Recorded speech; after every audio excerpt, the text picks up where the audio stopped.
পালিত হচ্ছে পবিত্র হজ। লাখো কণ্ঠে লাভবাহিক ধ্বনিতে মুখরিত আরাফাতের ময়দান। এবারও বাংলায় অনুবাদ হবে খুতবা। গোনা মাফের জন্য আল্লাহর কাছে ফরিয়াদ হাজিদের। পশ্চিমবঙ্গে বিজেপি সরকারের পশু জবাই সংক্রান্ত বিধিনিষেধের চরম ভোগান্তিতে মুসলমানরা। গরুর হাট বন্ধ হওয়ায় ছাগল, ভেড়া ও দুম্বায় ঝুঁকছেন অনেকে।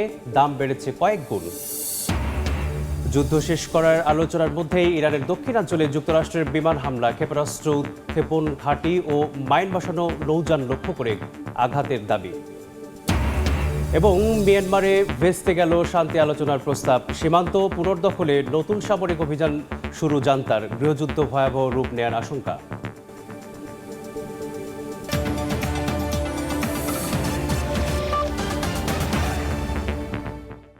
আন্তর্জাতিক সময়ের সঙ্গে আছি আমি মেসবাহুল আলিফ। আজ পবিত্র হজ। লাখো কণ্ঠে লাভবাহিক ধ্বনিতে মুখরিত আরাফাতের ময়দান।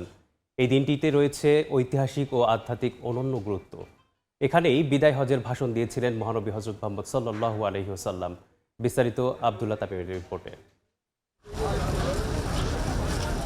৯ জিলহজ ইসলামী বর্ষগণনার সবচেয়ে গুরুত্বপূর্ণ দিনগুলোর একটি। এদিন হাজিরা ফজরের পর মিনা থেকে আরাফাতের ময়দানের দিকে রওনা হন। এরপর সেখানে দুপুর থেকে সূর্যাস্ত পর্যন্ত অবস্থান করেন।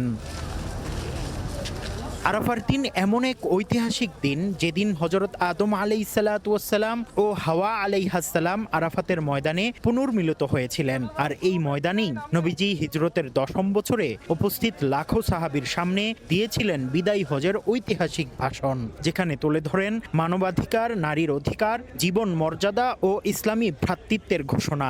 আজকের দিন হাজিরা কাটাচ্ছেন তওবা, কান্না আর দোয়ার মধ্য দিয়ে। কেউ দাঁড়িয়ে, কেউ বসে, কেউ দুহাত উঁচু করে প্রিয়জনদের জন্য দোয়া করছেন। হাদিসে এসেছে, আরাফার দিন আল্লাহ তাআলা জাহান্নাম থেকে সবচেয়ে বেশি বান্দাদের মুক্তি দেন। আজ সূর্যাস্ত পর্যন্ত হাজিরা এখানে থাকবেন এবং জোহর ও আসর নামাজ একসঙ্গে পড়বেন। এরপর রওনা হবেন মুজদালিফার উদ্দেশ্যে, যেখানে রাত কাটাবেন খোলা আকাশের নিচে। সেখানে একসঙ্গে আদায় করবেন মাগরিব ও এশার নামাজ। ভোর হলে নিবেন জামারাতে যাওয়ার প্রস্তুতি। এই সেই ঐতিহাসিক আরাফাতের ময়দান। এই ময়দানে অনুষ্ঠিত হয় পবিত্র হজ।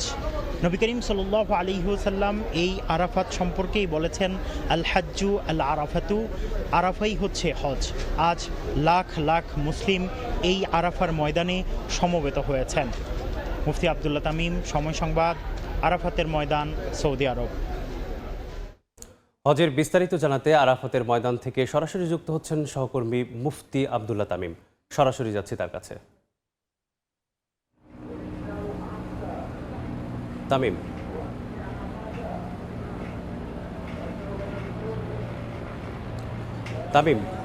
আরাফার ময়দানের সর্বশেষ অবস্থা জানাবেন। এই মুহূর্তে দাঁড়িয়ে আছি আরাফাতের ময়দানে। এই সেই আরাফাতের ময়দান যেখানে আজ হজ অনুষ্ঠিত হয়েছে। আজ সারাটা দিন এখানে হাজিরা উপস্থিত থাকবেন। যারা মিনায় অবস্থান করেছেন তারা এখন ফজরের নামাজ পড়ে অনেকে চলে এসেছেন। আরাফার ময়দানে সারাদিন তারা অবস্থান করে মুজদালিফার দিকে রওনা হবে। এই সেই আরাফাতের ময়দান, যেই আরাফাতের ময়দানে হযরত আদম আলাইহিসসালাম এবং হযরত হাওয়া আলাইহাসসালাম আল্লাহর কাছে ক্ষমা প্রার্থনা করেছিলেন। এই আরাফাতের ময়দানে একটি পাহাড় রয়েছে, যে পাহাড়টিকে বলা হয় জাবালে রহমত।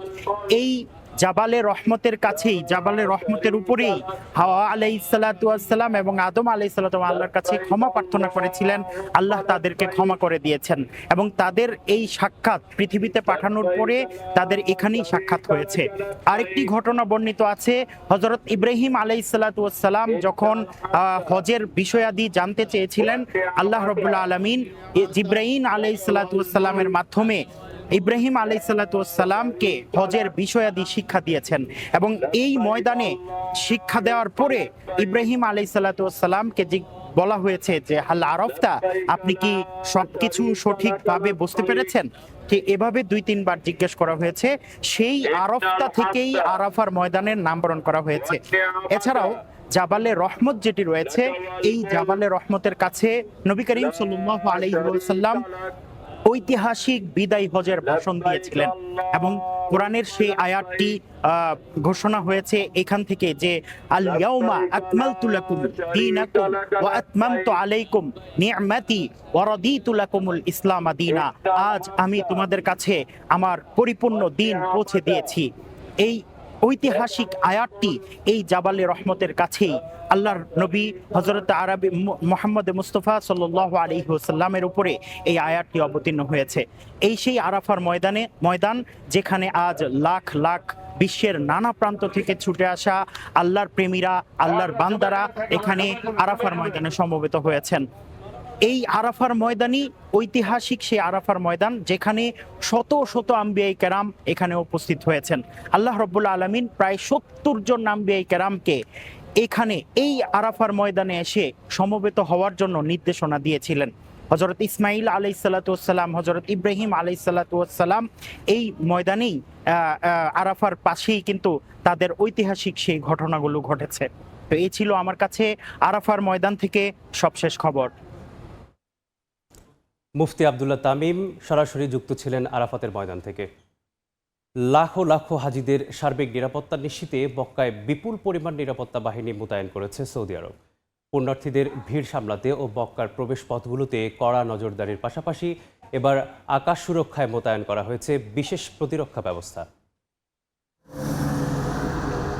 পবিত্র হজের মূল আনুষ্ঠানিকতা শুরুর আগে থেকেই মক্কা নগরী ও তার আশপাশের প্রবেশপথগুলোতে নিরাপত্তা জোরদার করে সৌদি প্রশাসন। মক্কার আকাশসীমা সুরক্ষিত রাখতে বিভিন্ন পয়েন্টে বসানো হয় শক্তিশালী আকাশ প্রতিরক্ষা ব্যবস্থা।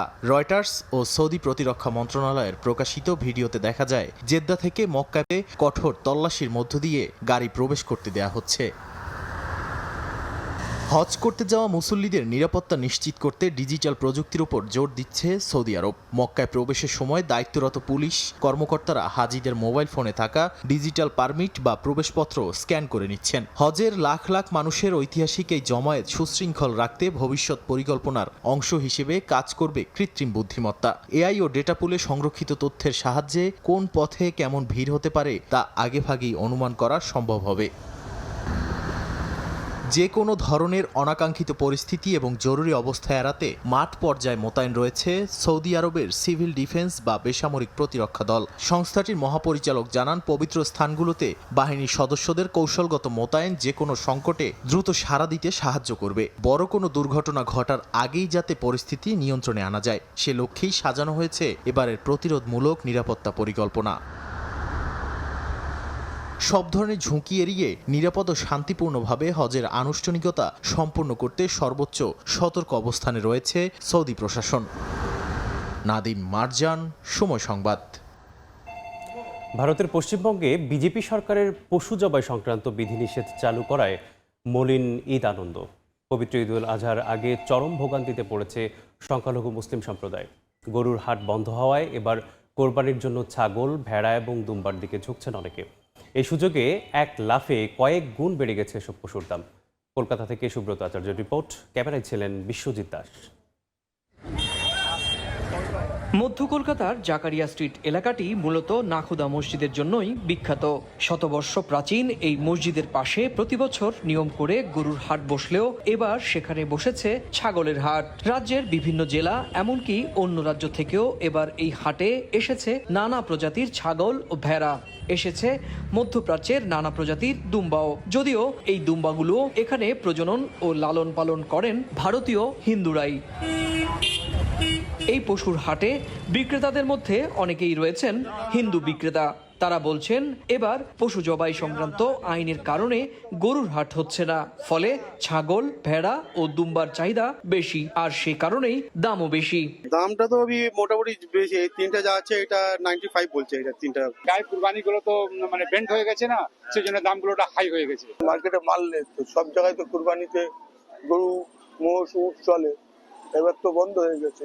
এবার যারা গরু কুরবানি দেয় তারা এবার খাসি দিচ্ছে, যার কারণে এবার দামটা খুব বেশি আছে। গরু বন্ধ হওয়াতে আস্তে আস্তে কুরবানি বাজারে ছাগলের দামটা বাড়তে গেছে। আমাদের কুরবানি করবার জন্য অনেক জিনিস আছে, কিন্তু যারা গরু পোষাচ্ছে ওদের কাছে গরু বিক্রি করবার ছাড়া আরো কিছু জিনিস নেই।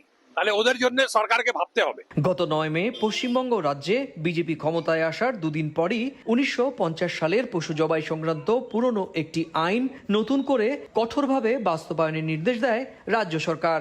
সেই নির্দেশে বলা হয় 14 বছরের কম বয়সী কোনো গরু বা মহিষ জবাই করা যাবে না। এমনকি সরকার নির্দিষ্ট করে দেওয়া কসাইখানা ছাড়াও প্রকাশ্যে কোনো গরু জবাই করা যাবে না। এই নির্দেশনার পরপরই অভিযোগ উঠছে রাজ্যের বিভিন্ন মুসলিম অধ্যুষিত এলাকায় গরুর হাট না করার জন্য স্থানীয় প্রশাসন ফরমান জারি করেছে। ঠিক এমন একটি সময়ে এই নির্দেশনা জারি হলো যখন রাজ্যটির প্রায় 30% সংখ্যালঘু মুসলিম সম্প্রদায়ের সামনে পবিত্র কোরবানির ঈদ। সুব্রত আচার্য, সময় সংবাদ, পশ্চিমবঙ্গ, ভারত। যুদ্ধবিরতির মধ্যে ইরানের দক্ষিণাঞ্চলে হামলার দাবি করেছেন যুক্তরাষ্ট্র।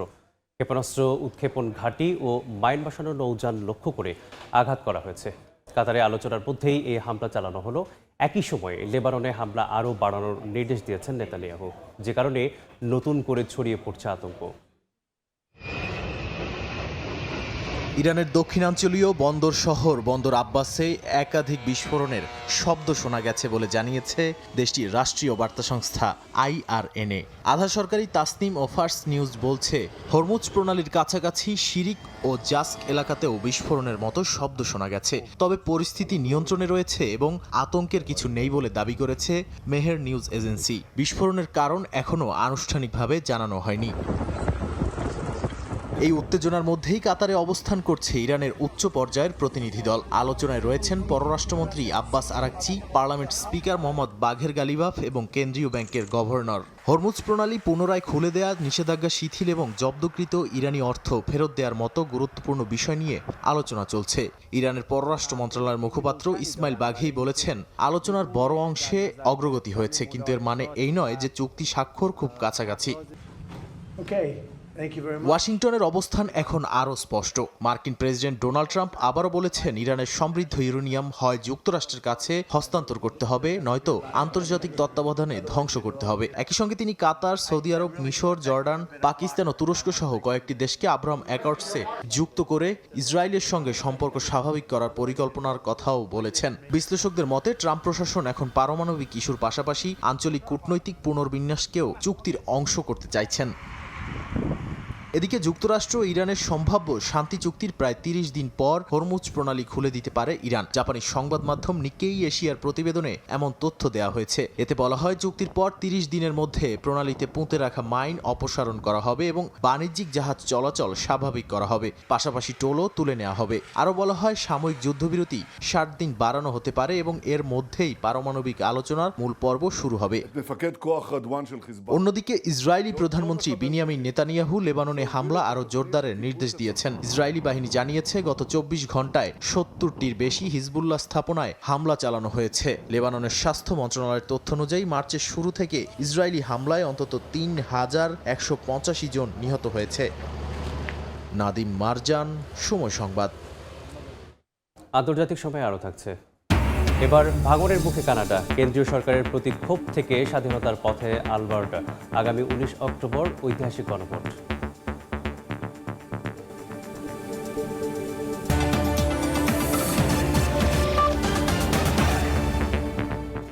ইউক্রেনের রাজধানীতে বড় ধরনের কৌশলগত হামলার হুমকি দিয়েছে রাশিয়া।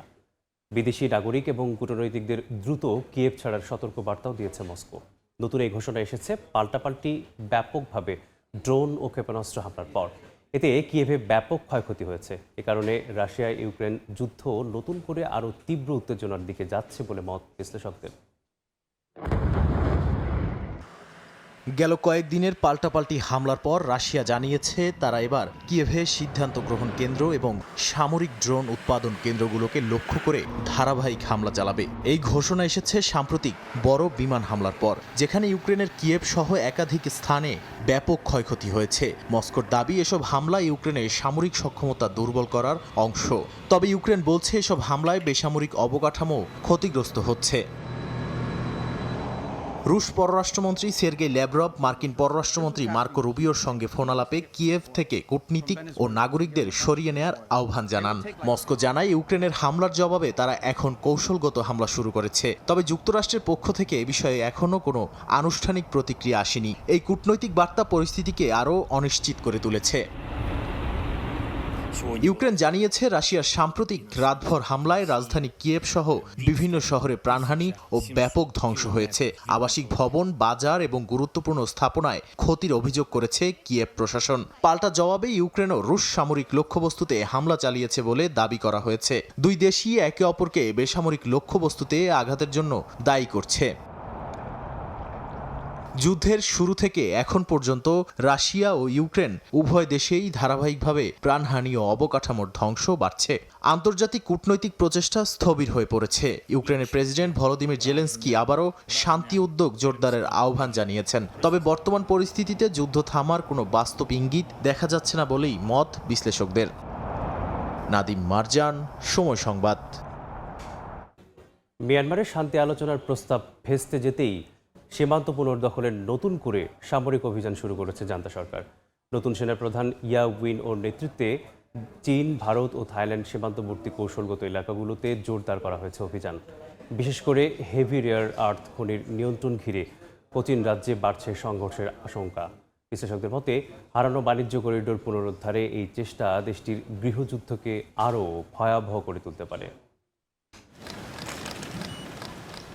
ক্ষমতা দখলের পর থেকেই একের পর এক অঞ্চল হারিয়েছে মিয়ানমারের জান্তা বাহিনী। এবার সীমান্ত এলাকা ও গুরুত্বপূর্ণ বাণিজ্য করিডোর পুনর্দখলে বড় সামরিক অভিযানে নেমেছে তারা। মার্চে নতুন সেনাপ্রধান হিসেবে দায়িত্ব পাওয়া ইয়ে উইন ওর নেতৃত্বে চীন, ভারত ও থাইল্যান্ড সীমান্তে বাড়ানো হয়েছে সামরিক তৎপরতা, যার মূল লক্ষ্য বিদ্রোহীদের নিয়ন্ত্রণে থাকা যোগাযোগ পথগুলো পুনরুদ্ধার করা। এই অভিযানের কেন্দ্রবিন্দু হয়ে উঠেছে চীন সীমান্তবর্তী কাচিন রাজ্য। অঞ্চলটিতে রয়েছে বিশ্বের গুরুত্বপূর্ণ হেভি রেয়ার আর্থ খনিজের মজুদ, যা বৈদ্যুতিক গাড়ি ও আধুনিক প্রযুক্তি শিল্পে ব্যবহৃত হয়। 2024 সালে অঞ্চলটির নিয়ন্ত্রণ নেয়া কাচিন ইন্ডিপেন্ডেন্স আর্মি জানিয়েছে জান্তার যে কোনো অভিযান তারা প্রতিহত করবে। এ কারণে সেখানে বড় সংঘর্ষের আশঙ্কা বাড়ছে। ভারত সীমান্তের চীন রাজ্য এবং থাইল্যান্ড সীমান্তের কারেন রাজ্যেও তীব্র লড়াই চলছে। বিদ্রোহীদের সরবরাহ পথ বন্ধ করতে বিমান হামলা চালাচ্ছে সেনাবাহিনী। অন্যদিকে থাইল্যান্ডের সঙ্গে বাণিজ্যের প্রধান রুট মিয়াওয়াদ্দি ককারেইক মহাসড়কের নিয়ন্ত্রণ ফিরে পেতেও মরিয়া জান্তা বাহিনী। যদিও কারেন ন্যাশনাল ইউনিয়ন এই অভিযান ব্যর্থ করার ঘোষণা দিয়েছে।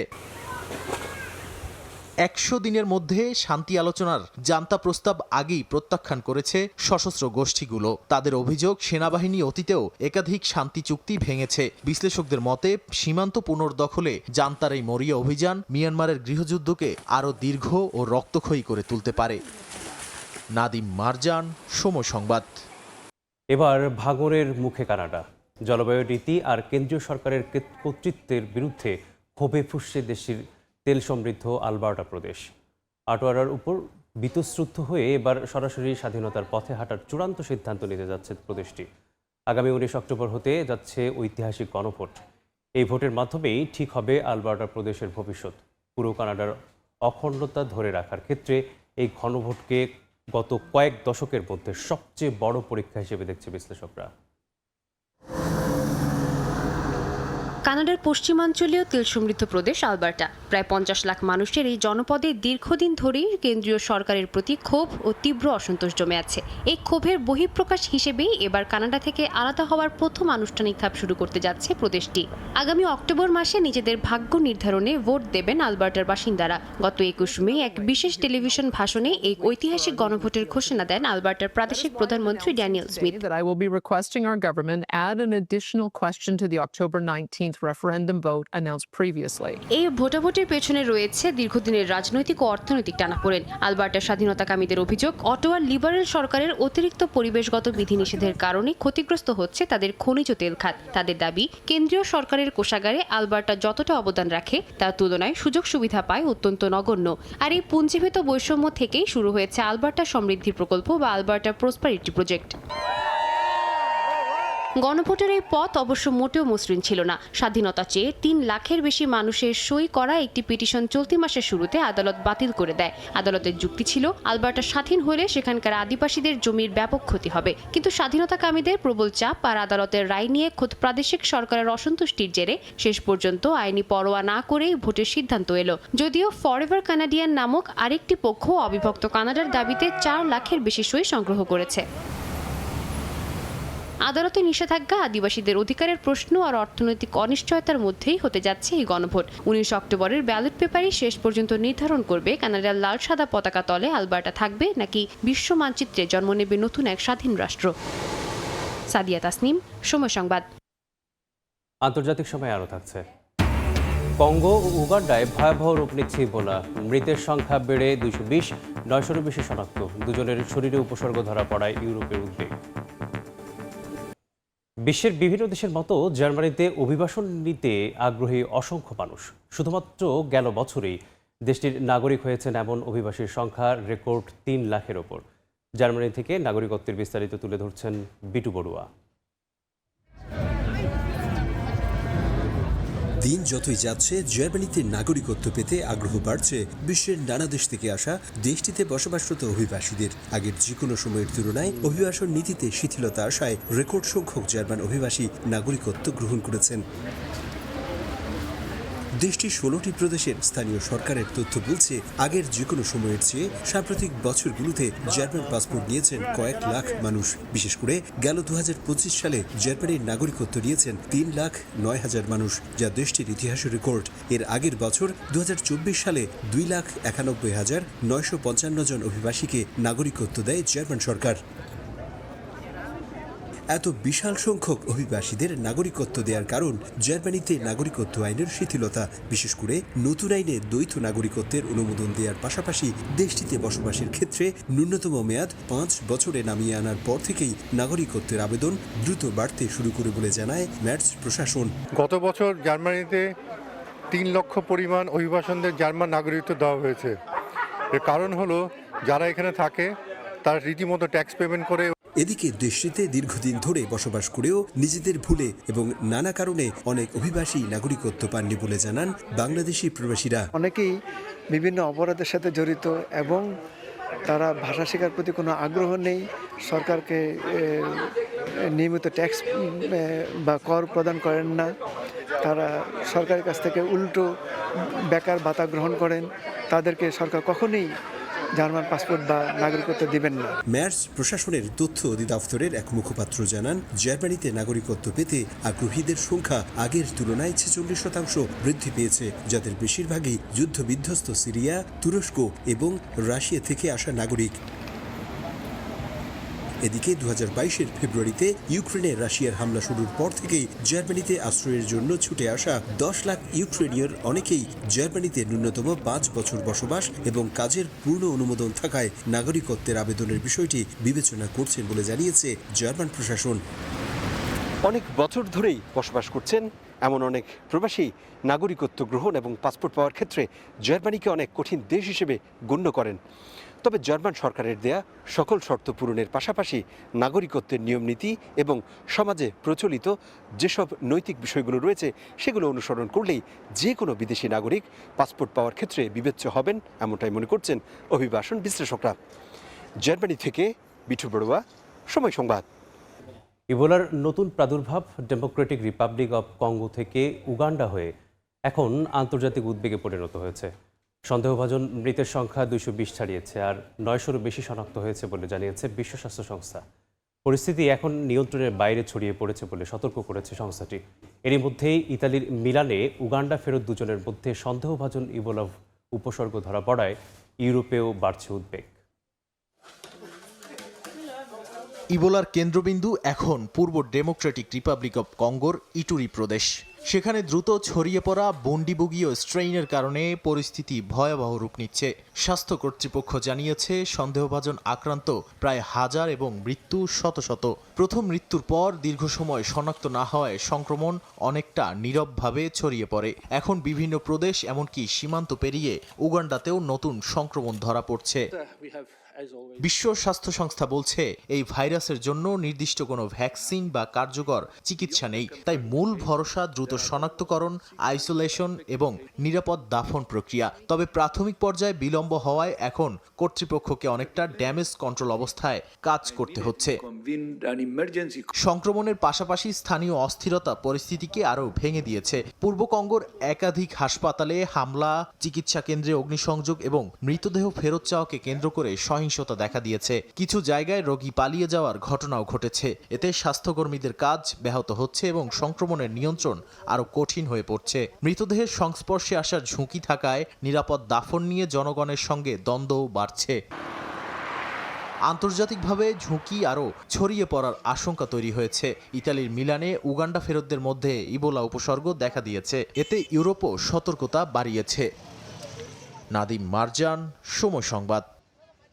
পর্তুগালে ইসলাম বিদ্বেষীদের তৎপরতায় বিপাকে দেশটিতে বসবাসরত মুসলিমরা। নামাজে বাধা সৃষ্টি সহ বিশৃঙ্খলা সৃষ্টির উদ্দেশ্যে প্রায়ই তারা অবস্থান নিচ্ছে মসজিদগুলোর বাইরে। তাই উন্মুক্ত স্থানে ঈদুল আজহার নামাজের অনুমতি মিললেও উদ্বেগে রয়েছেন মুসলিমরা। এছাড়া বোরকা ও নিকাব আইন পাশ না হলেও নানা ক্ষেত্রে দেশটির হয়রানির শিকার হচ্ছেন মুখ ঢেকে চলাচল করা মুসলিম নারীদের অনেকেই। তারিকুল হাসান আশিকের রিপোর্ট। 22 মে শুক্রবার জুমার নামাজ লক্ষ্য করে বিশৃঙ্খলা সৃষ্টির উদ্দেশ্যে পর্তুগালের রাজধানী লিসবনের বাংলাদেশি কমিউনিটি পরিচালিত বাংলাদেশ ইসলামিক সেন্টার ও বাইতুল মুকাররম মসজিদ এবং মার্তিন মুনিজ জামি মসজিদের বাইরে অবস্থান নেয় বেশ কয়েকজন ইসলাম বিদ্বেষী। নামাজের জন্য মসজিদের বাইরে অপেক্ষায় থাকা মুসল্লিদের নানাভাবে উত্তেজিত করার চেষ্টা করে তারা, এমনকি হাতাহাতির ঘটনাও ঘটায়। পর্তুগালের মসজিদগুলোর বাইরে ডানপন্থী ইসলাম বিদ্বেষীদের এমন তৎপরতা নিয়মিত ঘটনা হয়ে দাঁড়িয়েছে। এছাড়া গত এক যুগের বেশি সময় ধরে রাজধানী লিসবনের মার্তিন মুনিজ পার্কে অনুষ্ঠিত হয়ে আসছে ইউরোপের অন্যতম বড় ঈদ জামাত। উন্মুক্ত স্থানে হাজারো মুসল্লির অংশগ্রহণে অনুষ্ঠিত এই গণজামায়াতকেও আলোচনার বিষয়বস্তু বানিয়েছে কট্টরপন্থীরা। তাই বুধবার বাংলাদেশি কমিউনিটি আয়োজিত ঈদুল আজহার জামাত ঘিরেও উদ্বেগ রয়েছে অভিবাসীদের মধ্যে। ইসলাম বিদ্বেষী অতিরিক্ত বেড়ে গেছে, অতীতে এরকম ছিল না। আমরা আশা করব পর্তুগাল গভর্নমেন্ট এটার প্রতি উদ্যোগ নিবে, আমরা ভবিষ্যতে ভালো মতো চলতে পারবো। স্বাধীনভাবে আমার ধর্মীয় চর্চা এখানে আমি করব এবং আমার সন্তানরা এখানে বেড়ে উঠছে, তারাও তাদের ধর্মীয় যে অনুভূতি সেটা স্বাধীনভাবে পালন করবে। এছাড়া বোরকা বা নিকাব নিষিদ্ধ আইন চূড়ান্তভাবে পাশ না হলেও এর মধ্যে হয়রানির শিকার হচ্ছেন দেশটিতে বসবাসরত মুসলিম নারীরা। নিকাব না পরেও ফেস মাস্ক পরে অতি উৎসাহী ও ইসলাম বিদ্বেষীদের মাধ্যমে গণপরিবহন, সুপারমার্কেট সহ নানা ক্ষেত্রে হয়রানি ও বৈষম্যমূলক আচরণের শিকার হচ্ছেন বলে অভিযোগ করেছেন অনেকে। ধর্মীয় সম্প্রীতি ও স্বাধীনভাবে ধর্মচর্চায় ইউরোপের যে কোনো দেশের থেকে নিরাপদ মনে করা হয় পর্তুগালকে। তবে সাম্প্রতিক সময়ে কিছু ইসলাম বিদ্বেষী ও অতি উৎসাহীদের কারণে পর্তুগালের সেই পরিবেশ আজ প্রশ্নের মুখে। দেশটিতে বসবাসরত মুসলিমরা মনে করেন বিশৃঙ্খলাকারীদের শক্ত হাতে প্রতিরোধ করবে পর্তুগাল প্রশাসন এবং ফিরিয়ে আনবে আগের সেই পরিবেশ। তারিকুল হাসান আশিক, সময় সংবাদ, লিসবন, পর্তুগাল। ঈদুল আজহাকে সামনে রেখে সংযুক্ত আরব আমিরাতে জমে উঠেছে কোরবানির পশুর হাট। আবুধাবি, দুবাই, শারজাহ সহ বিভিন্ন শহরের পশুর বাজারগুলোতে এখন ক্রেতাদের উপচে পড়া ভিড়। তবে অন্যান্য দেশের নাগরিকদের তুলনায় প্রবাসী বাংলাদেশিদের উপস্থিতি ও পশু কেনার আগ্রহ চোখে পড়ার মতো। শিবলি আল সাদিকের রিপোর্ট।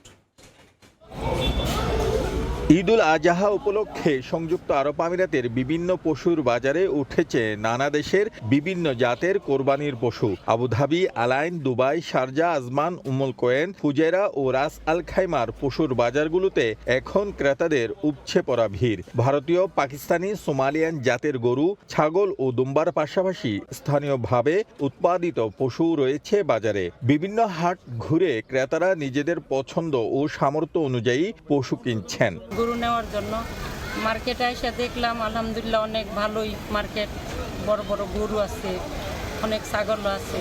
একটু আগে ভাগে কিনলাম এই জন্য, কারণ ওই শেষের দিকে যায় এখানে এই যে কেনাকাটাতে শর্টেজ হয়ে যায়। দুবাইয়ের পশুর বাজারগুলোতে স্থানীয় আরবদের পাশাপাশি বাংলাদেশি ক্রেতাদের উপস্থিতি ছিল চোখে পড়ার মতো। অন্যান্য দেশের নাগরিকদের মধ্যে ছাগল ও দুম্বা কেনার প্রবণতা বেশি থাকলেও বাংলাদেশিরা বরাবরের মতো গরু কেনার প্রতি বেশি আগ্রহ দেখাচ্ছেন। তবে অনেক সাধারণ প্রবাসী তাদের আয়ের সামর্থ্য অনুযায়ী ছাগল কোরবানিকেও বেছে নিচ্ছেন। গত বছর যে গরুটা আমরা ৬,০০০ দিরহামে কিনেছি, এটা এই বছর ৮,০০০ দিরহাম মার্কেট ভ্যালু দেখাচ্ছে তারা। इधर प्राइस थोड़ा ज़्यादा है, लेकिन हमारा दोस्त लोग मिला के तो मुश्किल नहीं आएगा।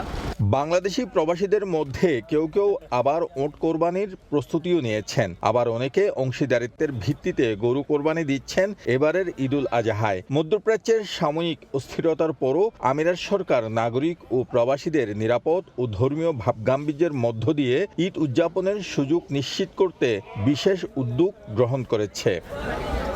শিবলাল সাদিক, সময় সংবাদ, সংযুক্ত আরব আমিরাত। ট্রাম্প প্রশাসনের অভিবাসন বিরোধী কঠোর নীতির সমালোচনা করে বাংলাদেশি কমিউনিটির পাশে থাকার আশ্বাস দিয়েছেন Los Angeles city mayor Karen Bass. প্রবাসীদের অবদানকে মূল্যায়নের পাশাপাশি আগামী বিশ্বকাপ ও অলিম্পিককে সামনে রেখে বাংলাদেশিদের পরিচিতি বাড়ানোর উদ্যোগের কথাও জানান তিনি। লস্কর আল মামুনের রিপোর্ট। আসন্ন বিশ্বকাপ ফুটবল ও অলিম্পিক গেমসকে সামনে রেখে বিশ্ব মঞ্চে বাংলাদেশি কমিউনিটির পরিচিতি আরও দৃশ্যমান করতে বিশেষ পরিকল্পনার কথা জানিয়েছেন Los Angeles city mayor Karen ব্যাস। স্থানীয় সময় রোববার ক্যালিফোর্নিয়ার প্যাকুইমা শহরে জাসমিন খান ফাউন্ডেশনের প্রেসিডেন্ট মুসলিম খানের বাসভবনে আয়োজিত এক মতবিনিময় সভায় তিনি বলেন, বহু সাংস্কৃতিক লস অ্যাঞ্জেলেসের অগ্রযাত্রায় বাংলাদেশিরাও গুরুত্বপূর্ণ অংশীদার। সামনে যখন অলিম্পিক এবং বিশ্বকাপ ফুটবলের জন্য পুরো বিশ্ব এখানে আসবে, তখন আমরা অবশ্যই নিশ্চিত করতে চাই যে এমন একটি জায়গা থাকবে এবং প্রত্যেকে যেন জানতে পারে যে লিটল বাংলাদেশ নামের একটা জায়গা আছে। ট্রাম্প প্রশাসনের অভিবাসন বিরোধী নীতির সমালোচনা করে ক্যারেন ব্যাস বলেন, অভিবাসীরা যুক্তরাষ্ট্রের অর্থনীতি ও সামাজিক কাঠামোর গুরুত্বপূর্ণ শক্তি। গৃহহীনদের পুনর্বাসন, আবাসন সংকট নিরসন এবং পরিচ্ছন্ন ও নিরাপদ শহর গড়তে বাংলাদেশি সহ সব কমিউনিটির সহযোগিতাও চান তিনি। লস অ্যাঞ্জেলেসের প্রথম নারী ও দ্বিতীয় আফ্রিকান আমেরিকান মেয়র হিসেবে নিজের দায়বদ্ধতার কথাও তুলে ধরেন ডেমোক্র্যাট এই নেত্রী।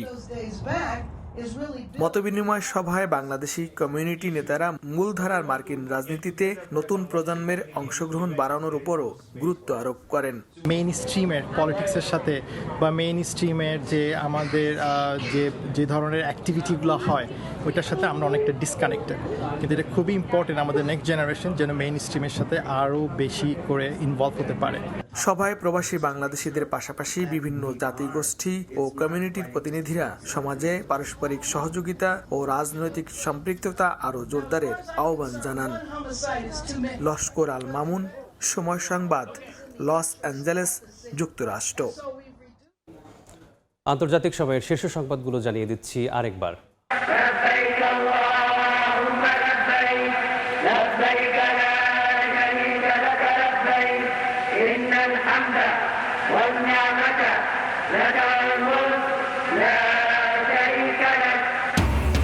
পালিত হচ্ছে পবিত্র হজ, লাখো কণ্ঠে লাব্বাইক ধ্বনিতে মুখরিত আরাফাতের ময়দান। এবারেও বাংলায় অনুবাদ হবে খুতবা, গুনাহ মাফের জন্য আল্লাহর কাছে ফরিয়াদ হাজিদের। পশ্চিমবঙ্গে বিজেপি সরকারের পশু জবাই সংক্রান্ত বিধিনিষেধে চরম ভোগান্তিতে মুসলমানরা। গরুর হাট বন্ধ হওয়ায় ছাগল, ভেড়া ও দুম্বায় ঝুঁকছেন অনেকে। দাম বেড়েছে কয়েক গুণ। এবং যুদ্ধ শেষ করার আলোচনার মধ্যেই ইরানের দক্ষিণাঞ্চলে যুক্তরাষ্ট্রের বিমান হামলা, ক্ষেপণাস্ত্র উৎক্ষেপণ ঘাঁটি ও বাইর বসানো নৌযান লক্ষ্য করে আঘাতের দাবি।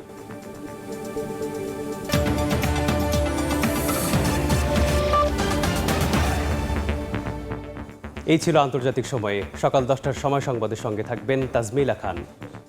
ধন্যবাদ আলিফ। সকাল 10টার সময় সংবাদ নিয়ে আসছি কিছুক্ষণ পর, সঙ্গে থাকুন সময়ের।